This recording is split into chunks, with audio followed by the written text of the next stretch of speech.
Okay, we are starting the new year. Super exciting. And this is a workshop. I have a membership that I run, and I teach a workshop every month in that membership. And so if you're in the membership, I'm excited that you're here. The replay for this, as well as your CEU credits, if you need them, will be in the membership portal. If you're not a member, then welcome. I'm so glad that you're here. I hope that you learn a lot and get a lot out of this. Quick introduction. My name is Janice Holland. I'm a licensed professional counselor supervisor from the state of Texas. I currently live overseas. And do most of my work remotely online. I'm certified in the trauma model from the Ross Institute. I absolutely love teaching and training other professionals, whether you're a life coach or a fitness coach, wellness coach, nurses, doctors, therapists, anybody who is in the world of helping people. I love supporting you and helping you understand trauma and how it impacts our bodies and how it impacts our minds and just the long-term effects. And I just find my work very rewarding and powerful.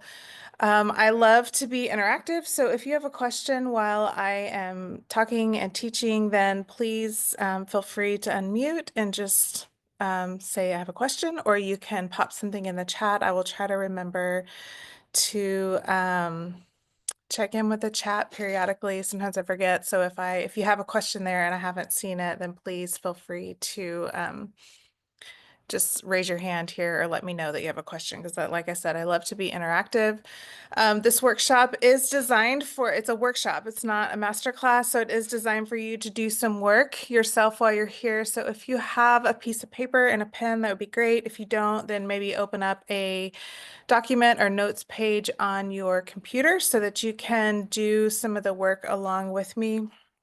I find that those of us, if you're here, you're most likely somebody who is working with other people, but we have our own stuff that we deal with, right? So the way I love to teach and learn is to apply some of the concepts to ourself first and see what resonates. And then as you are working within yourself and applying it to yourself, then that makes you that much more powerful as you're trying to translate it and work with your clients. Then you really will have some firsthand information and knowledge. I'm not encouraging you to necessarily share the details of your story with your clients. That's definitely not appropriate many times, most of the time. But when you've integrated it into your own sense of being, then you're able to really powerfully show up for your clients in a way and help them integrate it into their sense of being as well. All right, so with that being said, let's move forward. So today what we're going to look at is understanding how trauma patterns, um, what their purpose is in our life. I know a lot of times we think of it as negative and bad and something that we don't want to be involved in, and it's probably disrupting your life for sure, but we need to understand what trauma patterns are and the role that they play. Some strategies for identifying them if you're struggling to identify them, and then most importantly, tools for how to move forward, how to begin to deconstruct those patterns, create new patterns that are more advantageous for us, that are healthier. Our responses to trauma are necessary in the moment. They're necessary for survival. They're necessary to get us through the hardship that we are facing and that is frustrating us and we don't know how to manage. But long term, they begin to create more problems. So this is about kind of understanding that, being aware of them, and then learning how to actually deconstruct them and lay the groundwork for new patterns. So I wanted to do this at the beginning of the year because, many of us in January set resolutions or set intentions, or we get really excited about creating a new life for ourselves, but a lot of times. Oh, sorry, Amy, I didn't mean to ask you to unmute. I'm going in and muting some people who are not muted. You can ignore that. Um, so a lot of times, we have these really good, awesome, exciting intentions, and our clients come in and have intentions, and then, research tells us by February, well over 50% of us have not been able to hold on to the intentions that we've set. So I'm going to talk about why that is and how trauma is playing a role in those disruptions so that we can be a little more intentional and holding on to the life that we want. So several people have jumped in since I started talking. Before I get any further, this is a workshop. It's not a little bit, it is interactive. So please grab a paper and a pen or pencil. If you don't have that available, open up a document or a notes page on your phone or your laptop so that you can um, work along with me and integrate some of this work as I'm talking. Okay? So first, I want to be sure we're all on the same page when it comes to understanding trauma. So trauma is not really about the events themselves. It's more about the impact it has on our nervous system and our inability to process or resolve what's happened. Trauma, it's like this physiological, it's the energy stored in our body that's unresolved. It is, I love Dr. Peter Levine's um, definition where he talks about, go back to, um, there's an absence of an empathetic witness, right? So something has happened or a series of events have happened, and there's been an absence of an empathetic witness, and it leaves us feeling lonely, devastated, isolated. And so that energy gets trapped in our bodies and it leads to dysregulation and we're easily dysregulated, we're easily triggered. And then anxiety, dissociation, physical pain begins to creep up. So unresolved trauma requires us to seek safety above all else. So this is the core of what's going on. Whenever you've set a New Year's intention or you've set a New Year resolution, if there's any unresolved energy in that area of your life, whether it's from family history, or it's a personal experience, or it's, we're going to talk a little bit more about the details of that, then your mind and your body is unconsciously seeking safety above all else. So it doesn't matter if you put everything in place. Let's say that your intention for this new year is to get fit or to lose weight or to be more healthy physically. If there's unresolved energy in your body around that part of your life, then you can join the gym, you can get a personal trainer, you can get a nutritionist, you can do all the things externally to support yourself and help yourself. But if your body and your mind is seeking safety above all else in the area of your life, then you're going to sabotage it and it's not going to work. So we're going to talk about that and talk about what to do about that as we are moving forward. Okay, what I want you to do, the first thing I'd like you to do, those of you who are in the membership or know me, know my world, you've seen this chart. I have upgraded it just a little bit, so it looks a little different than maybe what you've seen before. But what I want you to do is identify the area of your life that you are seeking change right now, that maybe you're feeling frustrated, that you are you're not at your best and you want to improve this part of your life. So we have it like on a range of 1 to 10, and I want you to mark where you feel you are in this part of your life right now. So 1 being you are completely defeated, you are nowhere near where you want to be, you're really high, your level of frustration is extremely high. And 10 being you feel great, you feel like you're doing wonderful. And this is part of a bigger exercise that I do within the membership. But for right now, what I would like for you to do is I pick one area that you feel like you are below a 5 and go ahead and rank exactly what number you would give yourself, anywhere between 1 to 5.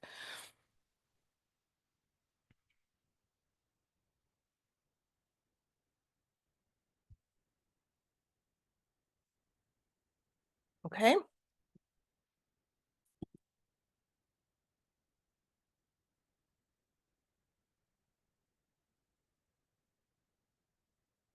All right. So looking at that one area, when we are below a 5, there is high levels of shame. And when we feel high levels of shame, we get stuck in black and white thinking, meaning all or nothing. It's all good, it's all bad. We feel like a failure. Typically, we feel really hopeless. Our efforts are futile. We feel broken and inadequate. And we have an inability to think creatively because of the shame, because we're kind of in survival mode in that part of our life. We are not as well resourced as we are in other areas where we feel quite capable and quite strong, right? We have an unresolved sense of self, and like I said, we lose that ability to think creatively, and we have really low levels of resilience. So let's say the area you want to work on, a very common one is your health, and you want to be really healthy, but you feel like you've tried getting healthy over and over again. You've tried so many different programs and diets. You've tried, all the things, and you feel like it's futile. Like every time you try, you fail. There's something wrong with you. You're broken in that area.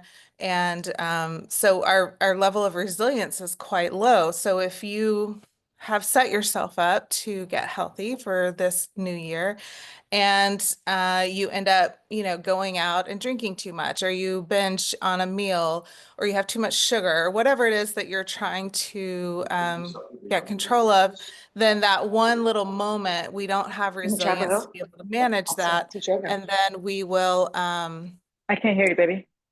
hang on, Let's talk at dinner. I did not set my settings well, and we're not all muted. Let me mute. Okay. So when we have low levels of resilience, then we tend to then, oh, I suck at this, I can't do this, and then we'll go back into that black and white thinking and screw it, and I'm not gonna be able to manage this. So this is kind of if you are looking at an area right now that's below a 5, this is the mindset that we're typically in and why we tend to self-destruct. So now I'm gonna tie it to how this relates to the trauma that we've experienced. So what I want you to do, this area that you want to focus on for this year, that you've identified that you are below a 5, I would like for you to look at this list of words. This is not comprehensive, so you may come up with some words on your own as well. And I want you to write in, whether you've created a pie chart or if you're just making a list, I want you to actually write out the words that resonate with you in this area of your life. So for example, if you're wanting to get healthy and you're feeling really frustrated that you haven't been able to do that, or that you try over and over and you keep failing, which of these words do you resonates with you when it comes to this specific area of your life? Do you feel unsafe, unworthy? Do you feel anxious, resentful? So just look at this list, and then if any other words come to your mind, go ahead and write those down as well. I'm going to give you a few seconds to do that.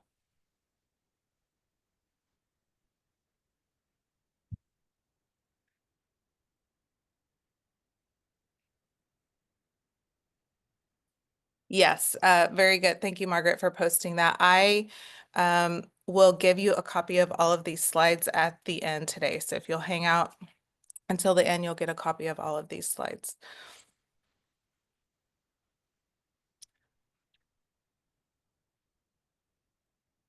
Okay.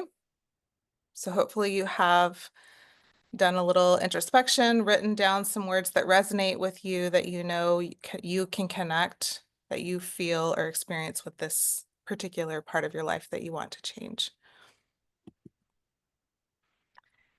All right. So what I want you to do now is identify, why do you want to focus on this area of your life? Just jot down some notes for yourself. Why now? Why do you want to focus on this? What will you benefit from improving this area? How will you benefit from improving this area of your life? And I want you to identify what past experiences you've had. So look retrospectively, is this a resolution you have, or an intention you've set for the last 5 years? I heard someone say recently, I was asking them about their intentions for this new year, and he was like, well, I'm going to say this, but I've said it for the last 5 years. So like, whatever, so kind of that kind of thing. Like, what experiences have you had? It doesn't necessarily have to be tied to making a resolution. It can just be, I've struggled with this my whole life and I don't know why, or I don't know how to fix it. And is there any family history connected with this part of your life? Looking at your family history,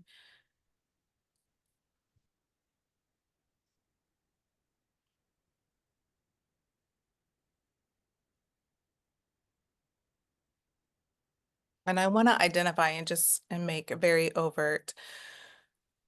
It could be that you already are really struggling to look curiously, because we cannot experience curiosity and shame at the same time. So if you, just in us talking about this part of your life that you're frustrated with or you want to change, if your shame response is very activated, then it's going to be hard for you to look and be curious.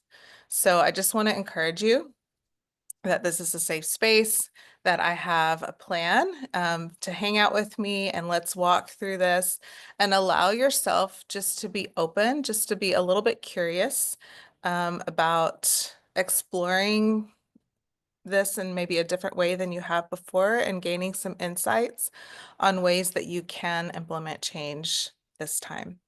All right. It's not, I don't have any silver bullets. I don't have any guarantees, but I do have some very clear steps, proven processes that I know work, and and it has more to do with you being able to be curious and tie some reasons why it's been such a struggle.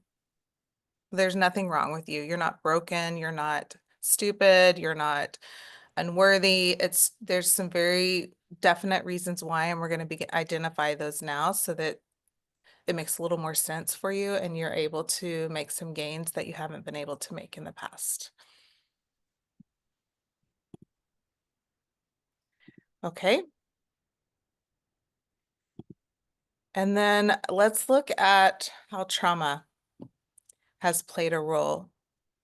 So is there something specific that has happened in this area of your life, or is it more like a pervasive family history? So I'm going to give an example.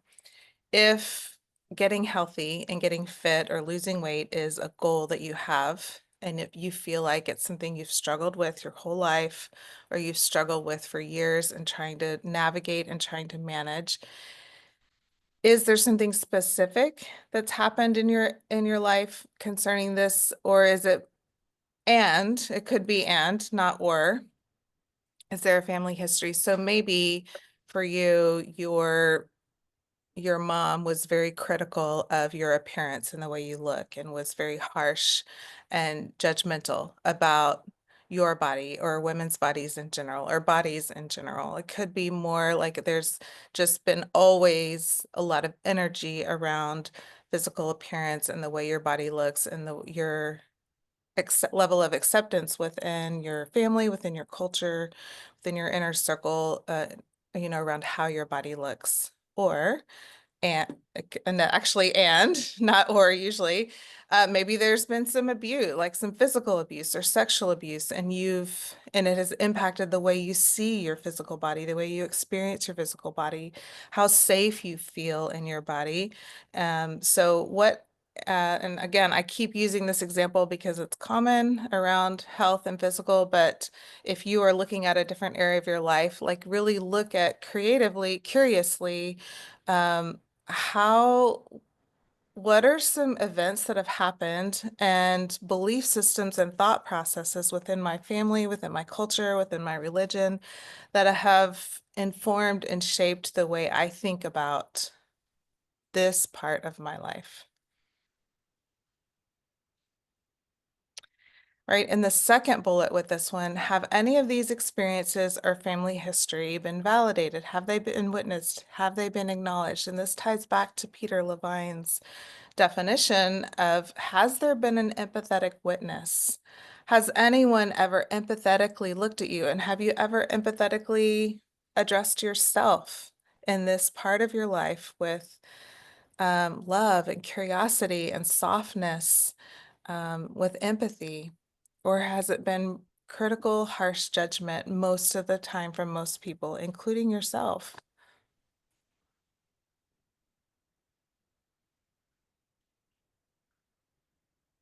Okay, and then the last bullet is more looking at, how have you witnessed other family members engage with this part of their life?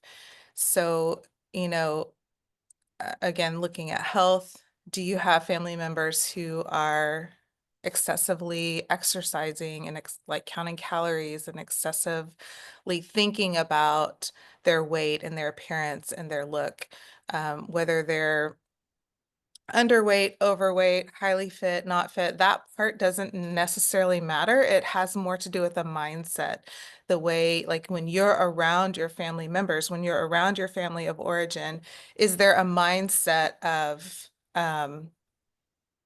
scarcity, of fear, of judgment around this part of your life? So, if you're looking at having a better work-life balance or being healthier at work, have the people around you been workaholics, or have they been unable to hold down jobs and engage in work in a really healthy, balanced way?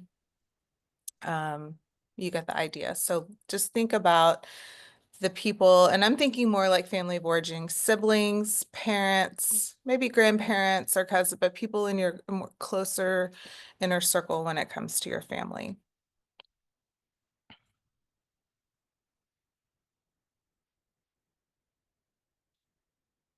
Okay, so hopefully you have a list there. And if you don't have time, I want to allow space for you to write, but maybe you can go back later and really go into detail in some of this so that you can fully get to the bottom of what's informing your mindset and the way you've been able to engage with change. And like I said, at the end, I'm going to give you these slides so you'll have the questions for you to go back through in more detail.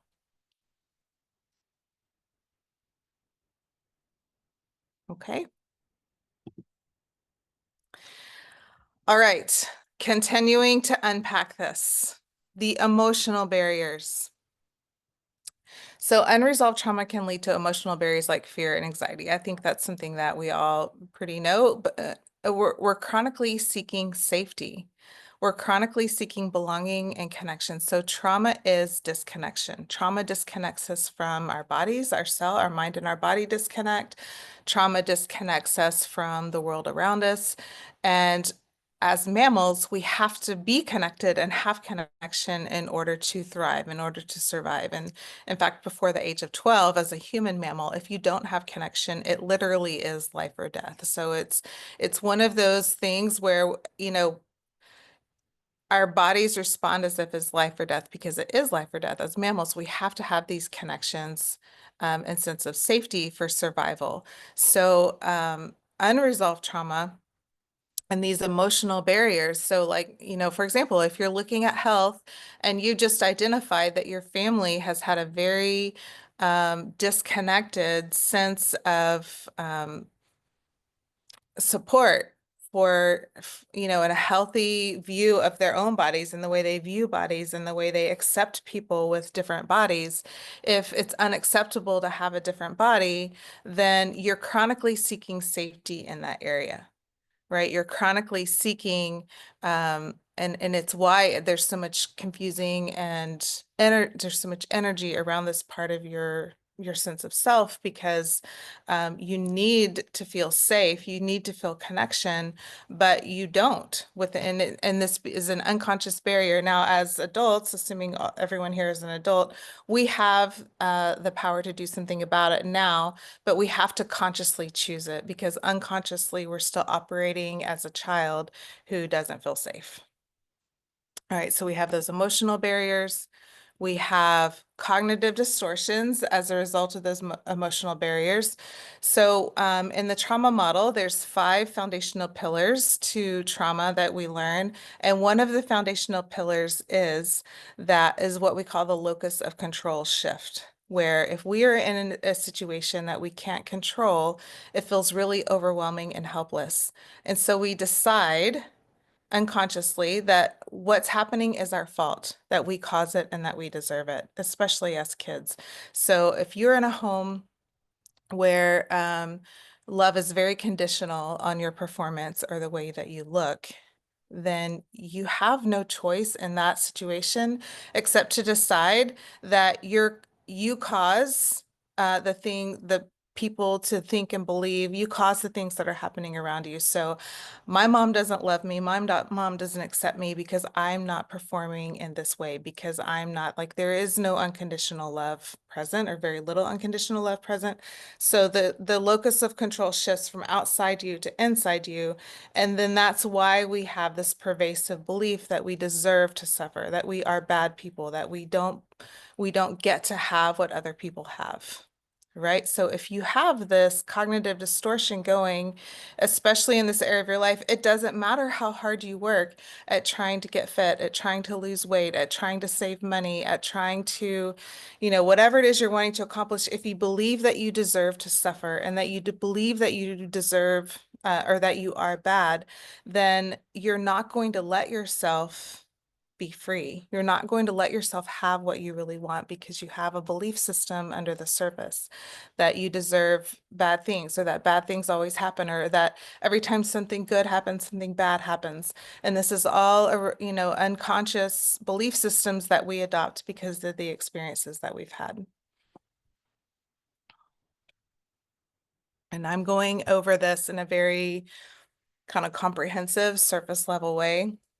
And I'll speak a little bit more about this at the end, but if you want to get certified in the trauma model, or if you want to do the 90-day healing journey, then we go into great detail about this.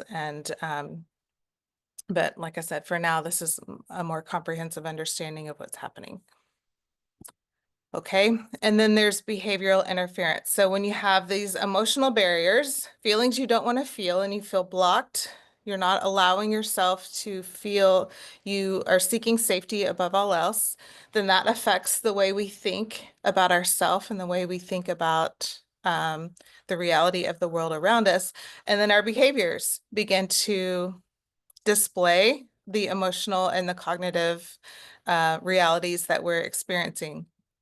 So we will self-sabotage our efforts to stay in a familiar zone, because familiar equals safe, even if it's a very dangerous situation that we may be keeping ourselves in.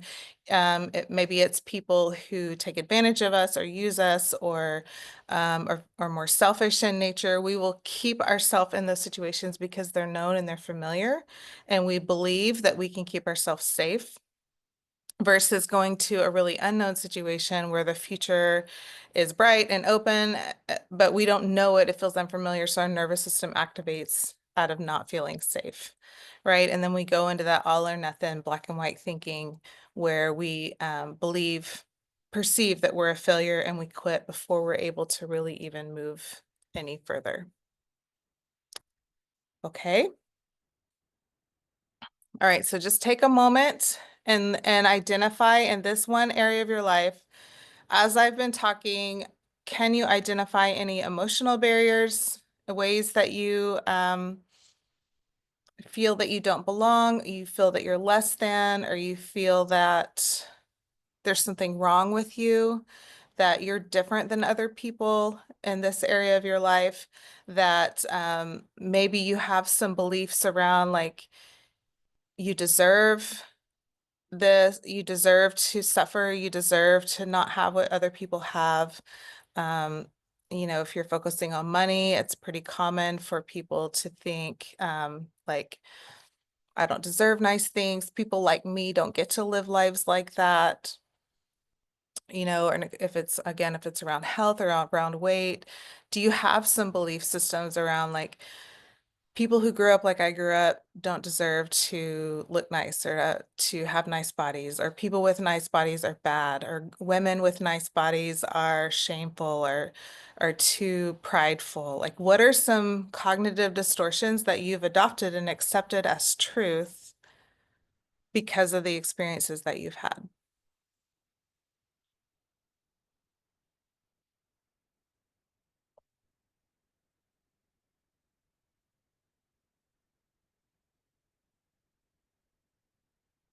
Okay. So this is part of the polyvagal theory. I have a book at the end, if this piques your interest, I will tell you about, so you can read more about the polyvagal theory.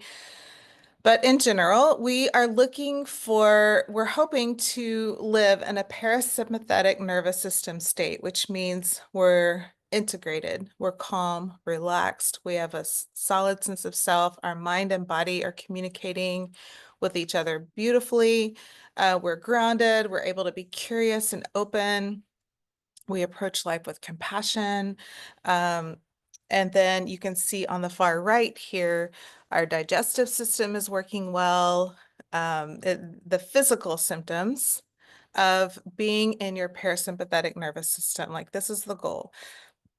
And in other exercises I have within the membership, when we're looking at that wheel comprehensively, then we identify the areas of our life where we are able to, for the most part, stay in this really grounded, centered state. So ideally, there is at least one area of your life where you're highly resilient, where you feel comfortable and confident in who you are. And staying Excuse in me, this I'm state. Yes. sorry to interrupt. The chart is not showing though. It's just a Oh, blank chart.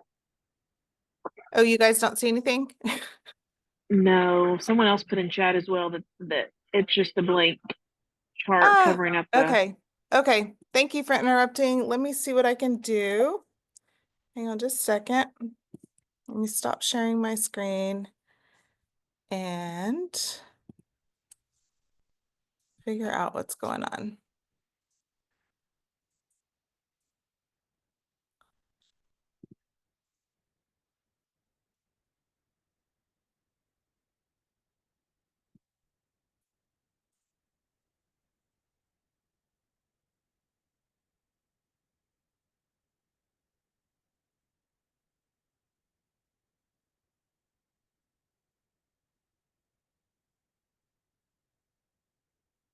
Can you guys see it now?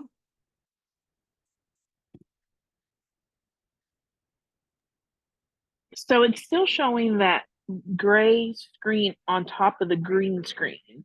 Is that what Yes, it's supposed to look like?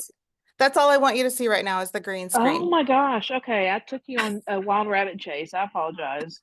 That's okay. Yeah, I have it covered up intentionally. Gotcha. Okay, sorry. Thanks, guys. Okay, I should have said that.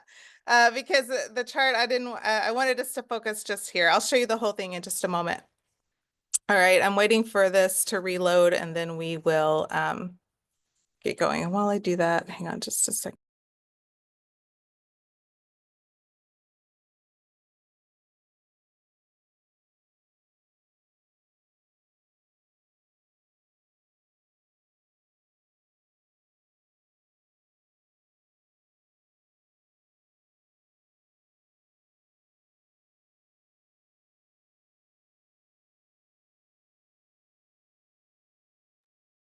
Okay, it's taken a moment to reload. That's okay. I'm just gonna keep going and we'll figure it out in a moment. Okay.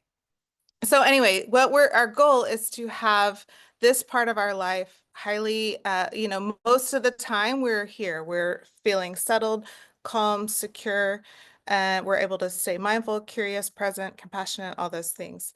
All right, when we are activated, when we feel like, when our fight or flight stress response is activated, whether it's through shame and feeling like we can't have something or we don't deserve something, or something happens, somebody says or does something, then we activate, right? And we go into that fight or flight response where we may feel rage, anger, irritation, anxiety, worry. And if you look on the far right, your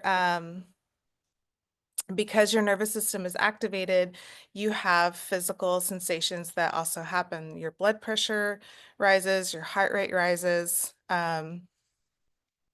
Some of you may be familiar with what we call the window of tolerance.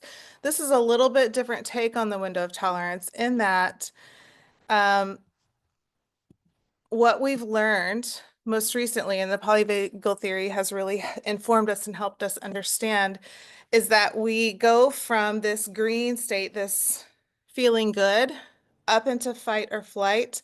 And then if we are, let's say it's a really prolonged um, suffering, it's a prolonged event, it's a prolonged experience where we are not able to resolve or reconcile.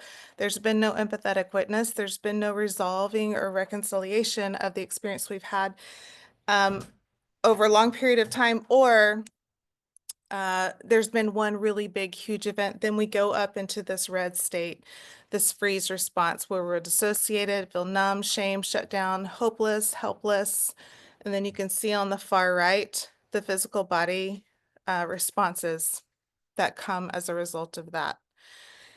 Now, if you go back and look at the area of your life that you've really been focusing on and trying to support yourself, if you've been below a 5 for years, or for most of your adult life, or for a long extended period of time, it is likely that you have been most of the time in your parasympathetic nervous response for this part of your life, where you feel frozen. You feel it like your efforts have felt futile. You don't know what to do. Um, that helplessness, that trapped feeling, right? Where you've been in this response for a really long time. Is this making sense? And the reason I really want to point this out and walk you through this is because, oh, this is just me highlighting, is because in order to come back down to the green state, we have to learn to tolerate the fight flight state again in this area of our life. And this is where we typically get tripped up. So again, if you're trying to get healthy, you felt hopeless and helpless in this part of your life. There's high levels of shame, low levels of resilience. You just kind of feel numb, dissociated. And when you start to activate and when you decide, okay, this is the year, I'm going to do something about this. And like I said, you set everything up, you set yourself up for success in all the ways. Not only are you navigating the belief systems that you developed that we just talked about, but you're navigating coming back into rage, anger, irritation, anxiety, worry, and concern, like that volatility of this yellow phase. And if we aren't really conscious and aware, because our resilience levels are so low, then we will go back up to red because we don't have the fortitude to navigate coming through the yellow state and into green. Is that making sense? For me, this was a huge aha moment and was like, oh my gosh, I get it now. I understand. Like, because this yellow stage can be so volatile and can be so hard to navigate big, uncomfortable emotions. And when we have low resilience capacity within this part of our life anyway, then we typically can't tolerate those big, uncomfortable emotions when it comes to this area.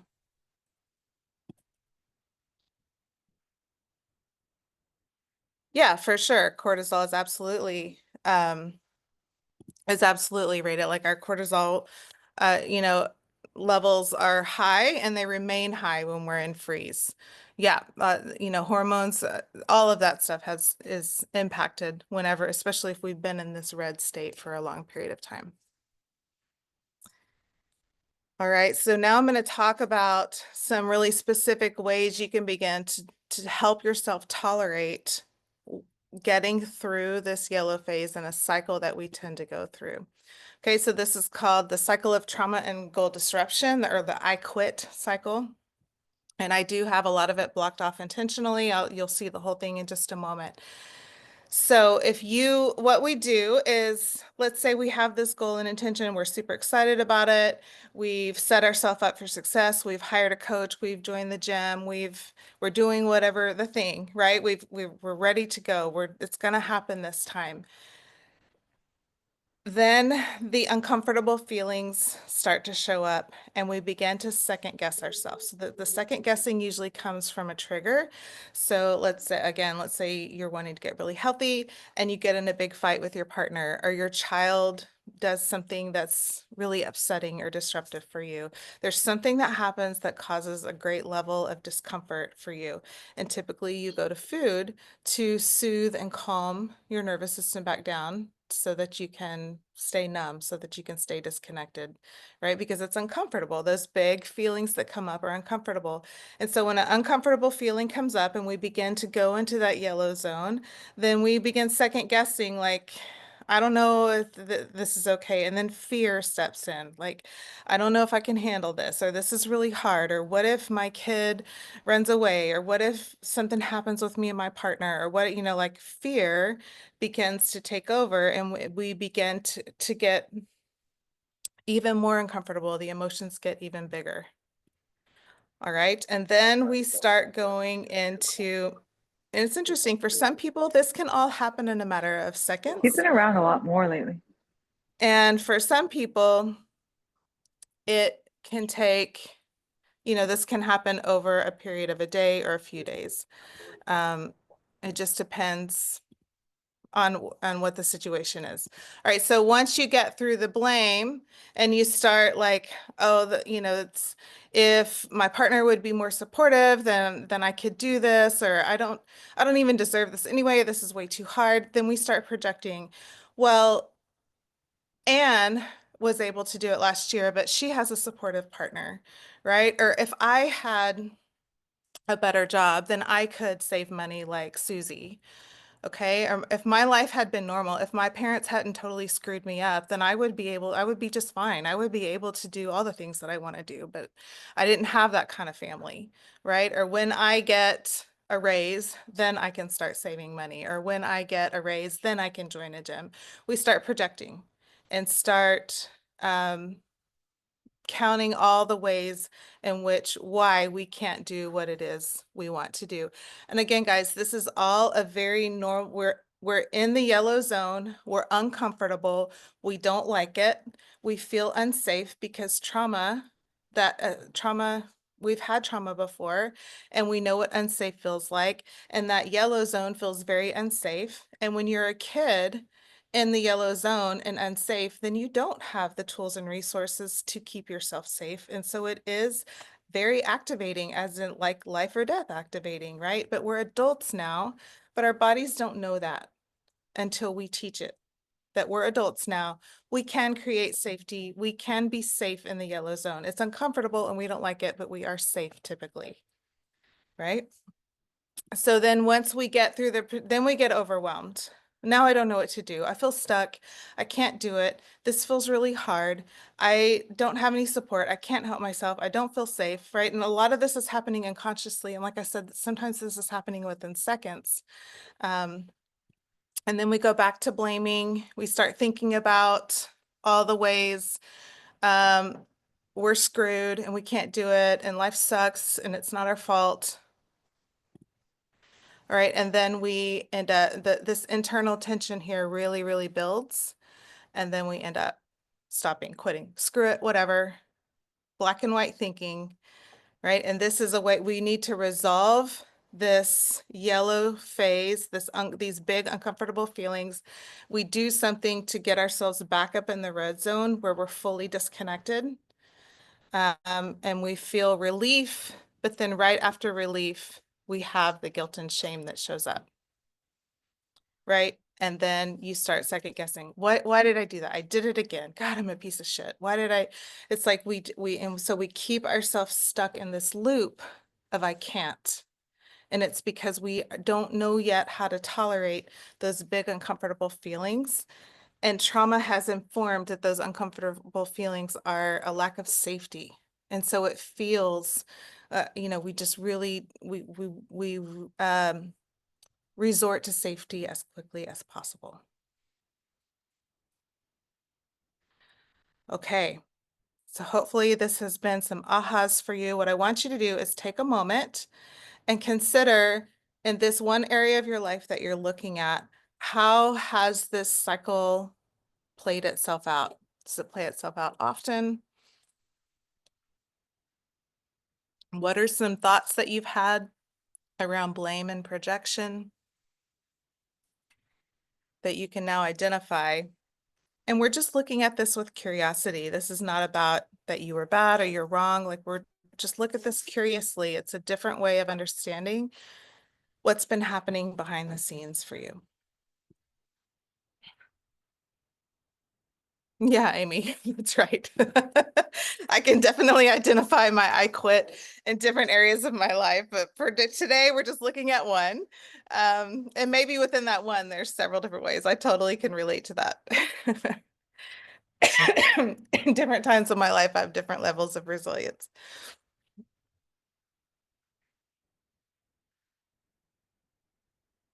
All right. So now I'm hoping that you're like, okay, Janice, I get it. What do I do about it? I need some strategies for breaking this cycle. I need some strategies for tolerating big uncomfortable feelings so that I can get myself to the green zone that I've never been able to be. I know for me, I can identify an area of my life that I can honestly say I've never been fully in the green zone where I am fully relaxed, released, comfortable, confident, competent in that area. So this is let's talk about some strategies for how to break this cycle and how to tolerate these feelings and get through them so that we can fully activate into our most authentic self, right? So number one is awareness. What stories are you telling yourself about this? And I don't want you to think about it as a problem, this money problem, this weight problem, this, you know, job problem. Let's not look at it as a problem.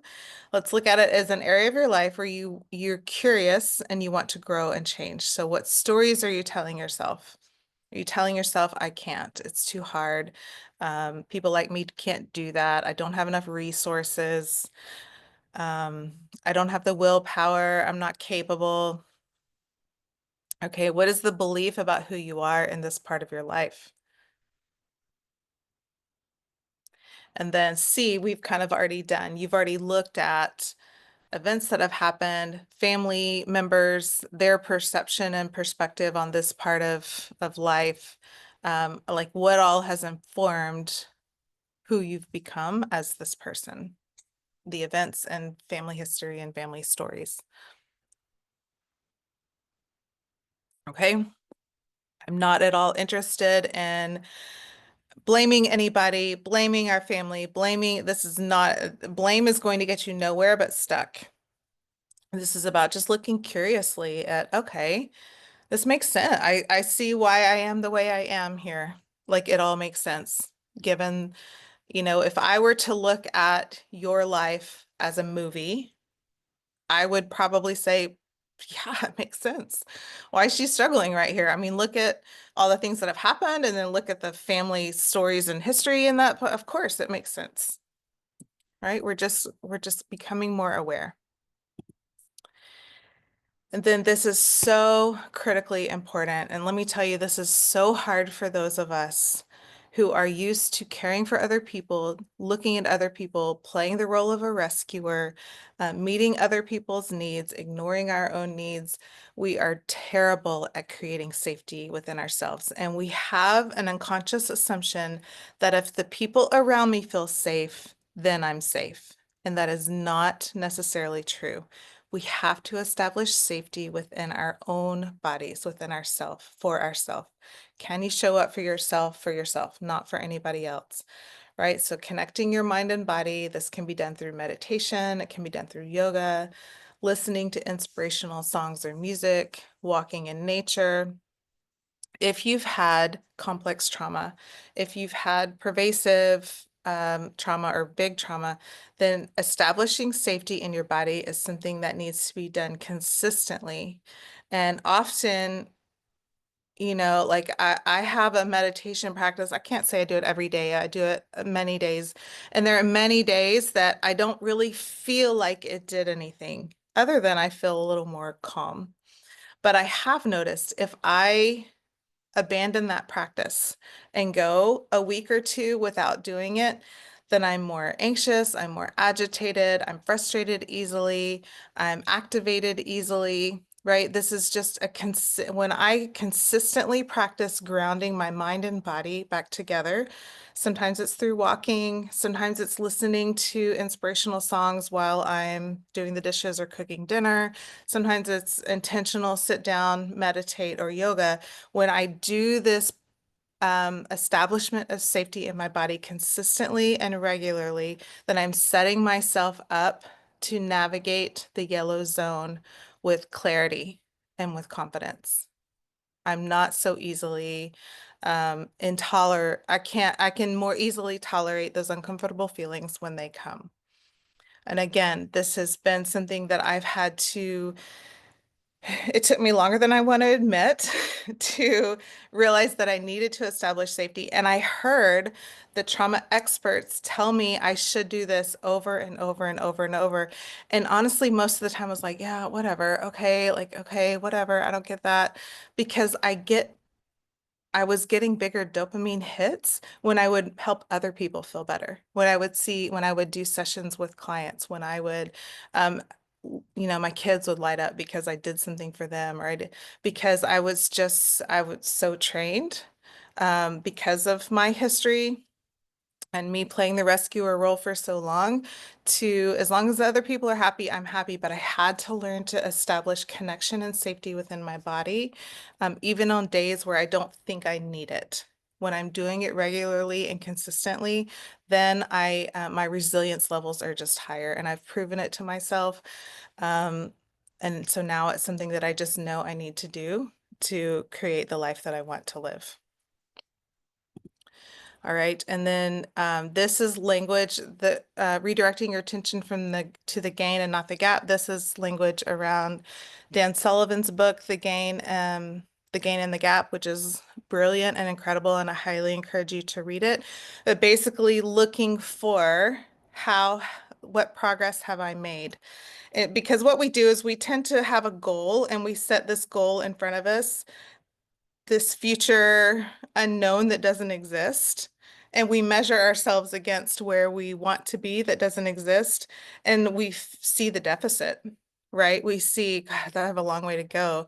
God, why am I still struggling with this? Well, and it's called the gap. We see the gap, we see the deficit, and it's very discouraging and very disheartening, and it brings hopelessness and causes us to want to quit.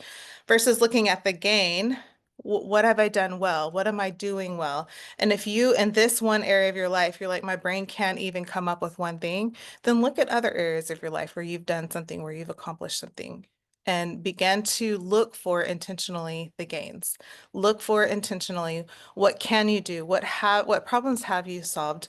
What area of your life have you created high levels of resilience? You have them, you just have to look for them.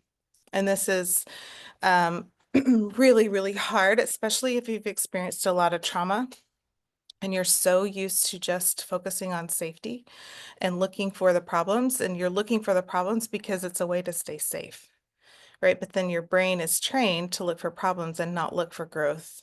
And so we have to really work to retrain our brain to focus on what we've done well and how we have evolved in the areas of life we have evolved, because that's evidence that we can and that we can do it in this area too.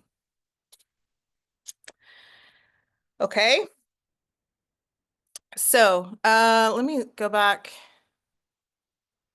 So what I want you to do with your list that you have is I just want you to jot down a couple of things that you can focus on for yourself. Like, how can you establish safety? What feels like you can fit into your lifestyle right now? And ways to establish safety on a regular basis. If not daily, at least every other day. It needs to be really a consistent, regular practice. And then I want you to write down right now a gain.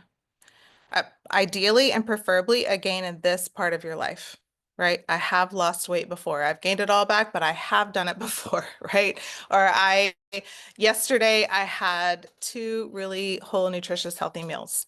Or, it could be anything big or small. What are the gains that you can identify? And if you just absolutely cannot identify one gain in this area of your life, then pick a different area of your life where you have a gain, where you have a win.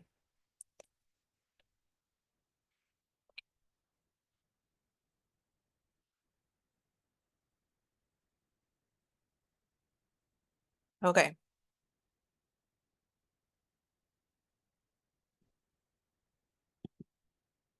Now, let's talk about black and white thinking because it can really interrupt this process for us. And it's very, very common when we have been in that red freeze response for a long time. It's a safety mechanism. Thinking of something as all good or all bad, it's like we quickly assess how safe we are.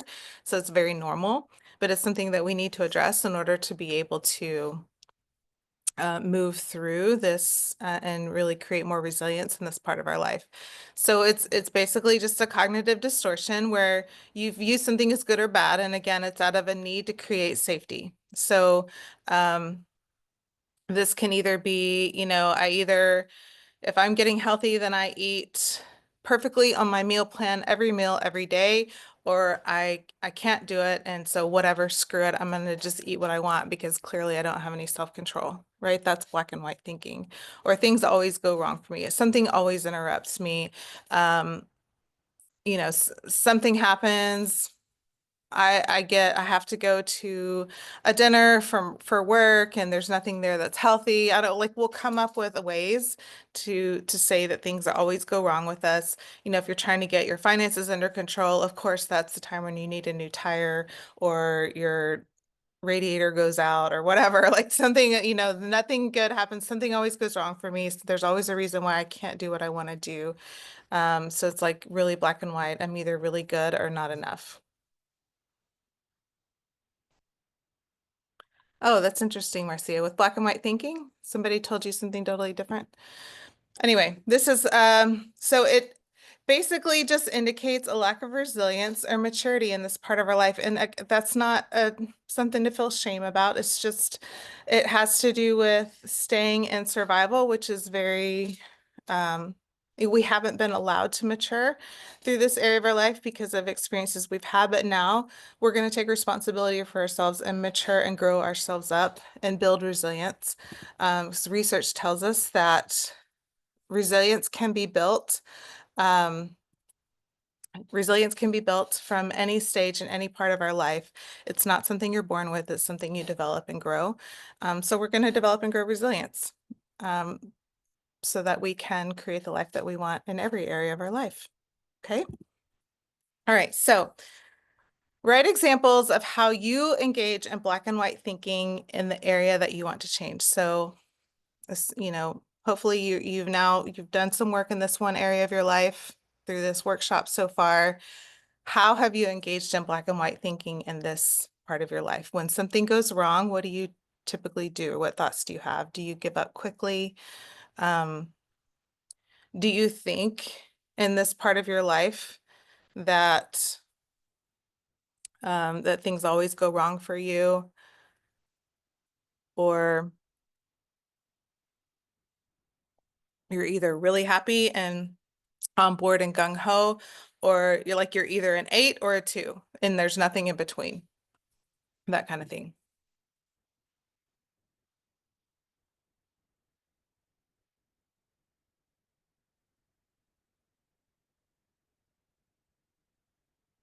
Drinking lots of water, you guys, I'm feeling that feeling, that feeling right here when you're starting to get sick and I'm trying to will it to not come. It's so frustrating. Okay, anyway, moving on. So strategies for how to stay at it when you're recognizing, okay, yeah, I do that. I go into black and white thinking, like I don't have any resilience. So if any one little thing goes wrong when I try in this part of my life, I abandon it until the next year. It's time to make another resolution, right? So what we're going to do is first, we're going to embrace the gray area. This is really hard. This is something that you have to really intentionally do when you're used to abandoning yourself. Uh-oh, what just happened? Um, okay, I don't know what that was about.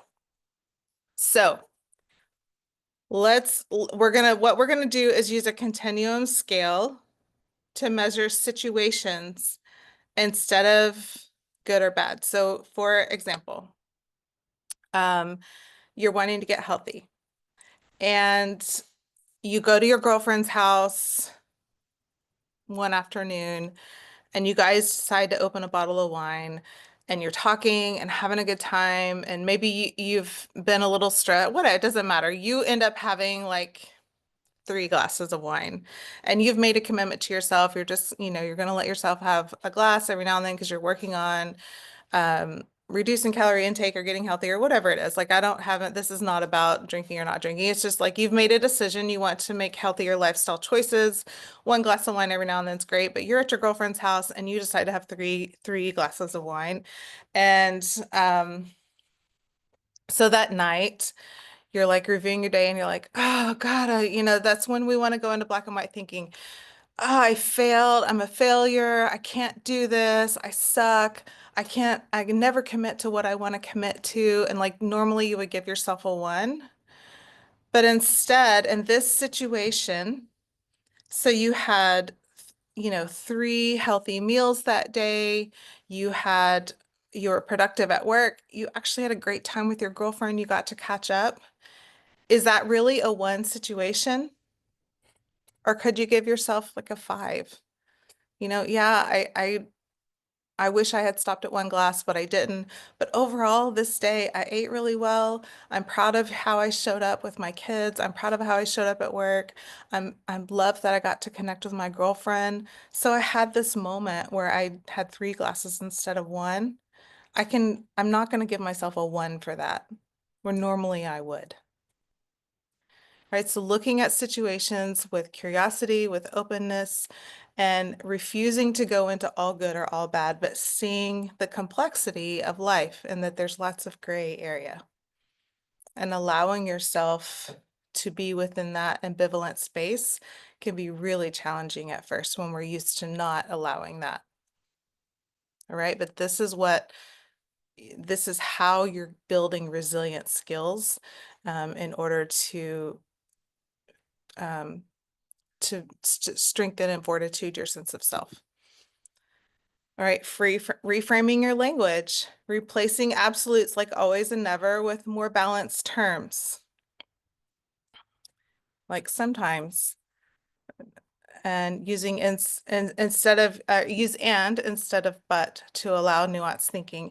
I had 3 glasses of wine and I had a great time with my girlfriend. It was so relaxing and fun. And I went home and had a great healthy meal with my family and enjoyed connecting with my kids, right? So using those and statements instead of going into really but in the black and white.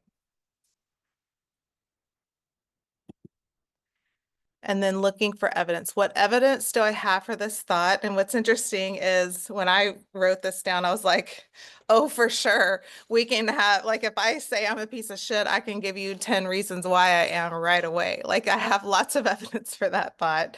But I want you to look for exceptions to counter this extreme thought. What evidence do I have that this is not true? Right? So I want you to also look if you're going to quickly fly off and give yourself lots of reasons why you are what you think you are, then balance it with just as many reasons why that's not true. All right. And I can kind of feel some of us rolling our eyes and being like, oh my God, this is so basic and elementary, but I'm telling you, this is what builds resilience. And we haven't done it in this part of our life. And this is just your brain's way of resisting change. If you are like listening to this or engaging with this and like, I don't know if I want to do that. This seems so stupid. Like, I don't think this is going to work. This is your brain's way of saying, I don't want to change. Our egoic mind likes things the way they are. It's something it knows, it can predict, and it doesn't want change. So as you're going through this, if you're feeling that resistance come up, just acknowledge it. Okay, brain, I get it. You don't like change. You don't want to change. You're very clever and you've been really good at helping me not change for years. Let's just stay curious and open and see what happens. Maybe this could be something that's beneficial and helpful. All right, you gotta be curious and open-minded with your brain instead of judgmental and harsh and critical. Okay. Okay, another way to build resilience and move forward is identify the strengths you exhibited in other areas of your life. Again, like I said, in an exercise we do in the membership where we look more comprehensively at that wheel, We spend quite a bit more time doing this, but this is something you can absolutely do. What area in your life have you done really well? What areas are you giving yourself 7, 8, 6, 7, 8, 9 on the wheel? What are strengths you use? How have you built resilience? It could be that your family of origin had high levels of resilience in that area, so you were able to intrinsically build those skills along the way, because you witnessed them. Or it could be that you just intentionally had to do the work. Like for me, I was in a 20-year marriage that was emotionally and mentally abusive with somebody who I don't think he could be diagnosed narcissistic, but definitely very far down the road on the narcissistic spectrum. And obviously a long, painful, hard marriage. And it ended and I thought my life was over, but I've since rebuilt myself, but I've really had to intentionally build resilience and strength in how I show up in relationships personally and romantically and how I can I had to do so much intentional growth in that part of my life where now I'm in an incredible and in loving relationship, and I have to acknowledge for myself it's because I allowed myself to grow and change, intentionally built the resilience and the skill sets that I needed that was a huge deficit for me. So that's one area of my life where I can say I did the work and went through those uncomfortable phases and allowed myself to be really uncomfortable and grow intentionally. Whereas there's other areas of my life where I didn't have to work so hard. It just was built in naturally because, for a variety of different reasons, because, that was one area of my life where my parents showed resilience. So I just intrinsically built resilience because I observed it and it was around me. I didn't have to intentionally work hard in it. So maybe you have some areas that are the same where you've been able to just grow more naturally in that part of your life because there's not been trauma or disruption as much in that part of your life. In other areas where there was a lot of trauma and disruption and you've had to reconstruct a sense of self, or maybe construct for the first time a sense of self in that part of your life. So this area that you're looking at now, you can do it. You can do it because you've proven that you have the skills in other areas.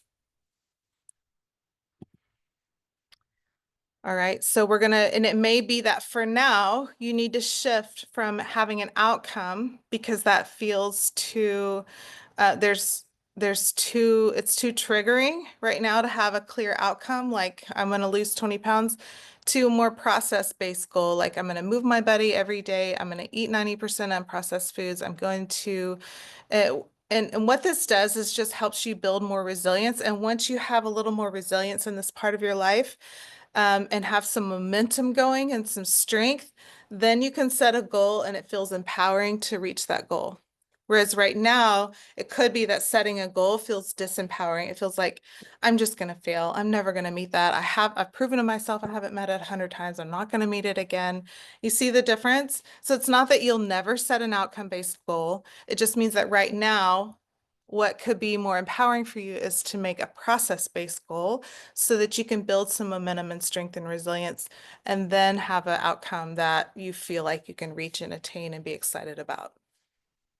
All right, and that will help you stay out of the black and white thinking, um, and which is self-sabotaging. All right, and then of course, aligning your resolutions with healing. So, you know, I've identified through this workshop that I have some trauma responses within me in this area of my life. And so I'm going to align with healing and resolving the trauma within me. And my commitment is to my healing and my growth. And I know that that will eventually align with the goal of having a healthy body. But my focus is on my healing and my self-compassion and the journey of the empathetic witnessing of the experiences that I've had and that need to be acknowledged and processed and felt. right? And then the end of that is focusing on the nervous system regulation daily, doing that through the mind-body connection, right? Just consistently connecting and soothing and witnessing what's inside your body, expressing it, experiencing it.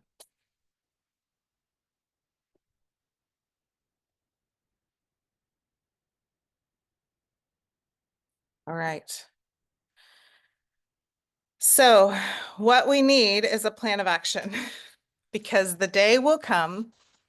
Hopefully you've learned a ton and that you have lots of good takeaways, but the day is going to come where, again, where you feel like a piece of shit, where you do overeat, where you spend money over the budget. So we need to have a plan, right? Because action equals a relief. Like, remember this stage here? Like, we go through all this, second guessing, fear, blame, projecting, overwhelm. Tension is building.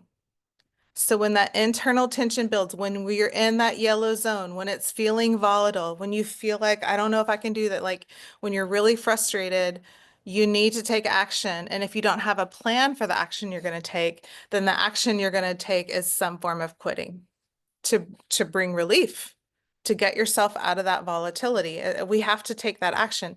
So have a plan for the action that's going to be more productive for you. Have a plan. I'm going to call a friend. I'm going to go on walks outside. I'm going to cook a healthy meal. I'm going to make a vision board for my dream vacation that I'm saving for so I don't go blow $500 on my credit card. I'm going to watch informational YouTube videos. I'm going to talk with, I love this, talk with ChatGPT. In fact, I have an example I'm going to show you. I did it yesterday. Can you guys see this?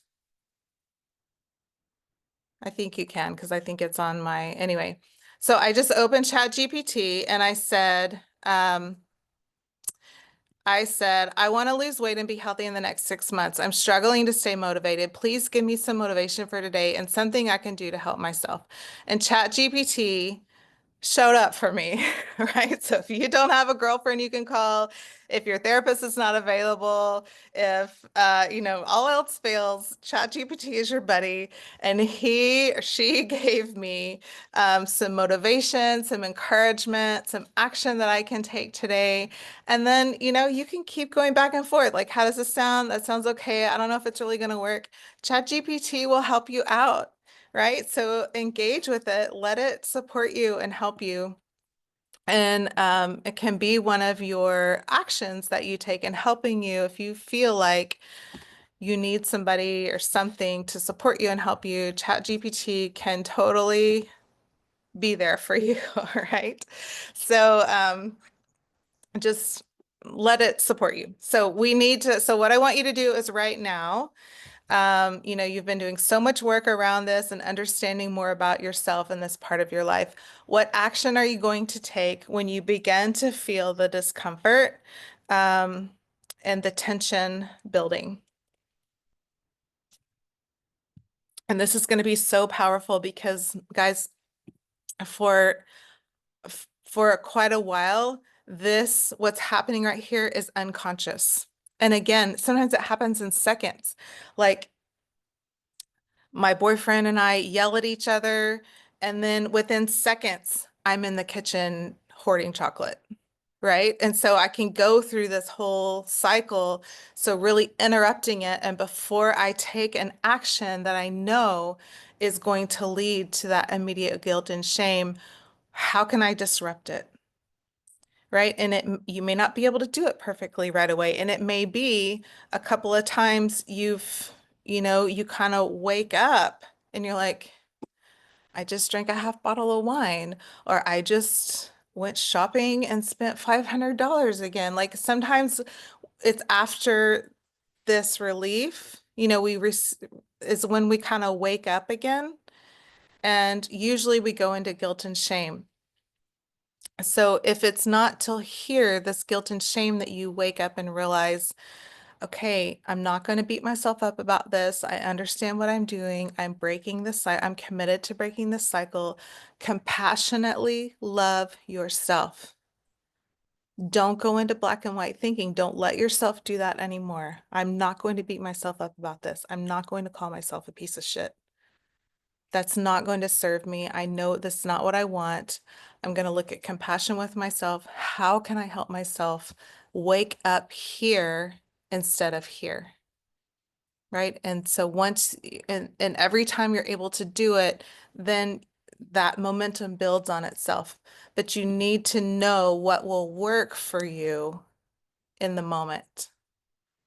All right, so maybe it's initially, instead of grabbing chocolate, you grab fruit. Maybe it's initially like something healthier, but then hopefully we're getting out of like food consumption for emotional regulation altogether. Because the goal ultimately is to feel our feelings. Like Dr. Colin Ross, my favorite quote of his is, we want to feel our feelings and stay safe. Like ultimately that's trauma recovery. If you can feel all of your feelings in real time and not act them out, not dissociate them, not cover them up, not, if you can just feel your feelings in real time, then you are doing so well. And this is part of how we're helping ourselves build the resilience and tolerance to be able to feel those big uncomfortable feelings. Okay. Let me check questions on this. Okay, yeah, I know. ChatGPT is amazing. Okay. Um, so we have a plan of action, and then we're going to consistently measure our gains. Again, uncomfortable, usually things we roll our eyes at, usually like, I don't need to do that, whatever. It's not important. It is important. It's absolutely important. And if you're committed to doing things differently and to making change, then I want you to do this whether you feel like you should or not, and just see what happens. See if your mindset begins to shift. Write at least one thing daily you have accomplished or done well. Again, ideally in this area of your life that you're working on. But if you are like, I just can't get there today, then you did something well in some area of your life. Write it down, look for it.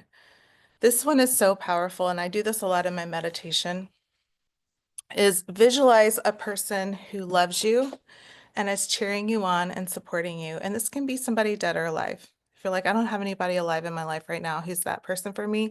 Okay.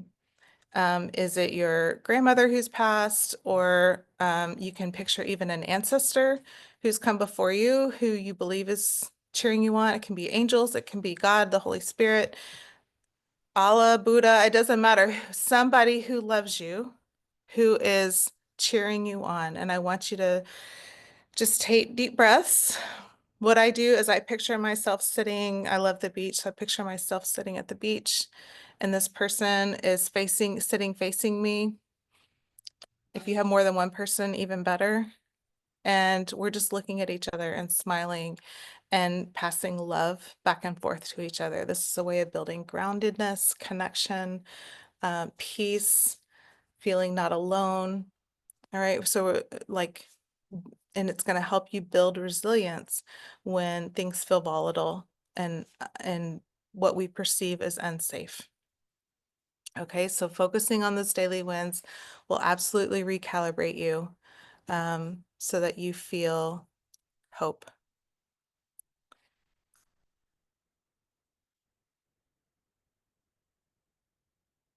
I'm just reading, Robert, is key to moving out of the red dorsal vagal state to use tools like somatic practices to increase our nervous system capacity, resilience, and flexibility. And this widens our window of tolerance, increases our feelings of safety. Yes, absolutely. So the more you're able to practice this resilience, the more you're able to tolerate the volatility of life. Because the reality is life will always be volatile. There's always going to be something that happens. There's always going to be something that interrupts our flow, that interrupts our daily life.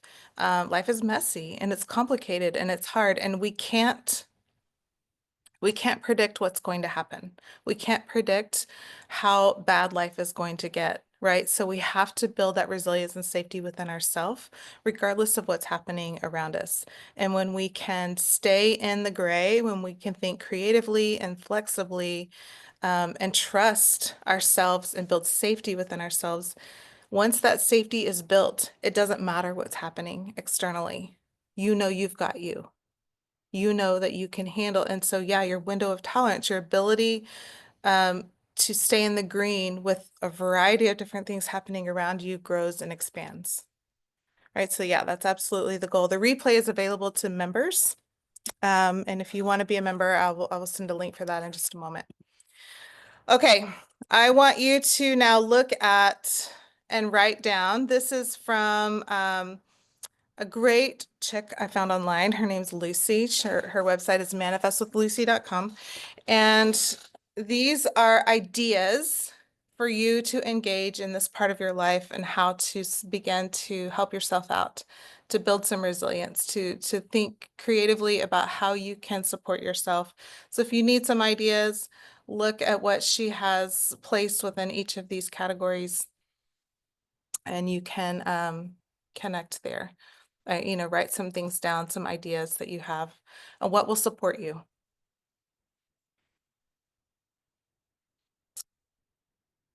Okay. So I'm going to send you the slides in just a moment.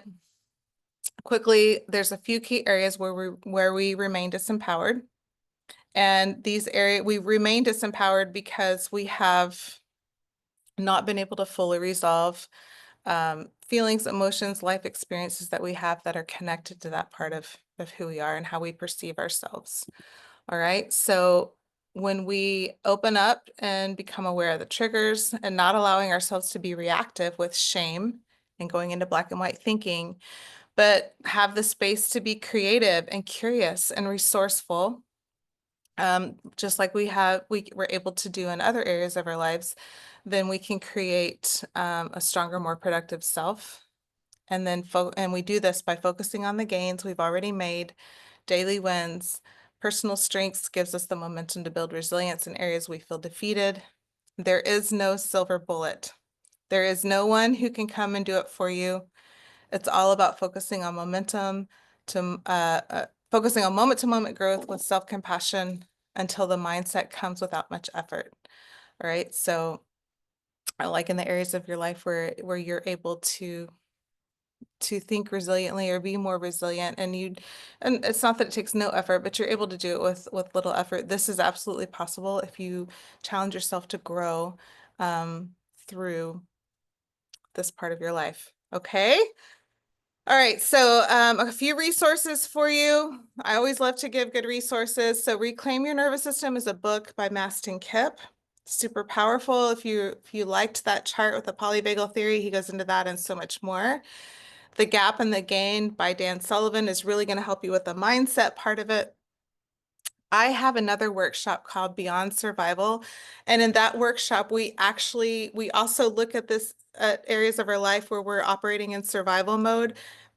And the Beyond Survival workshop is very much experiential. We do some EFT tapping. So if you're like, this has been really helpful, I have a lot of good information, but I just know there's energy, like I kind of need some counseling. So obviously it's not a counseling session because it's a workshop, but it is more experiential in nature if you know you need to do some more trauma healing work in this area. And then just a general great podcast is Mel Robbins' podcast. She's so positive and uplifting and so genuine and real with her own life experiences and brings in incredible experts to really support and help. So that's an awesome free resource for you. I have a membership. It's $47 a month. You can cancel anytime. You'll get access to this workshop and all the others that I do as part of that membership. And you do get CEU credits if you need them as for your license or your certification. So absolutely love for you to join us and jump in.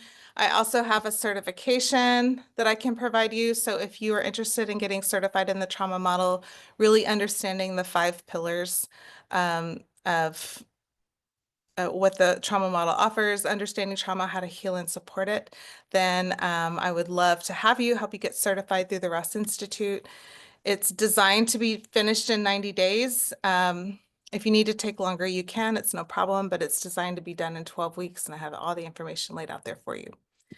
All right. And then if you're like, I'm a trauma survivor and I need help, I also have a 90-day program. This is not necessarily for therapists, although I have therapists in it, where we do like weekly sessions together where we really get to the meat of and help you reclaim your life and move out of surviving to thriving. So we'd love to do that with you too.